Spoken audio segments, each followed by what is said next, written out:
Diane Chenouda, vous avez un coup de cœur pour la rétrospective consacrée à l'immense photographe américain Irving Penn au Grand Palais à Paris. Oui, s'il y a une expo à voir en ce moment à Paris, c'est bien celle-ci. Je suis ressortie stupéfaite par la beauté plastique de ces photos. 235 chefs-d'œuvre, tous réalisés en studio à Manhattan. Irving Penn va faire défiler ses top modèles pour Vogue. Il a réalisé 160 couvertures pour le célèbre magazine de mode.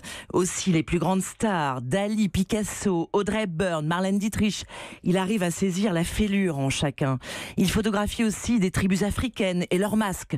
C'est vraiment à couper le souffle. Irving Penn est un alchimiste. Vous voyez, il fait de la peinture avec son appareil photo. Ce noir et blanc très épuré. On le voit avec ses photos d'élégantes, mannequins saisis presque comme des natures mortes. Il y a cette photo iconique de top modèle au chapeau, la fille au tabac sur la langue. Jérôme Neutre est le commissaire de l'expo.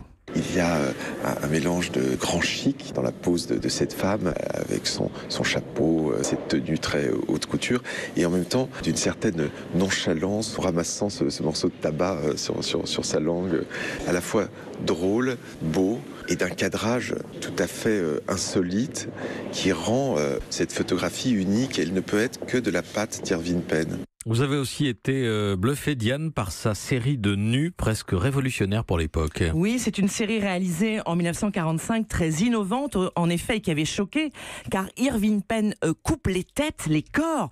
Ce qui l'intéresse, ce sont des femmes plus en chair, pas forcément très belles, et avec son appareil photo, il fait de la sculpture. On a l'impression que c'est vraiment presque des sculptures de Rodin en photographie.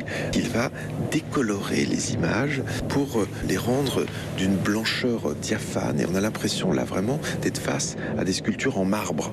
On est à la limite de l'abstraction. Il y a un nu, on dirait une dune de sable avec son oasis. J'adore aussi ces natures mortes à la pastèque. La série des mégots de cigarettes aussi, on dirait des dessins en fusain. On est même ému par sa dernière photo, une cafetière.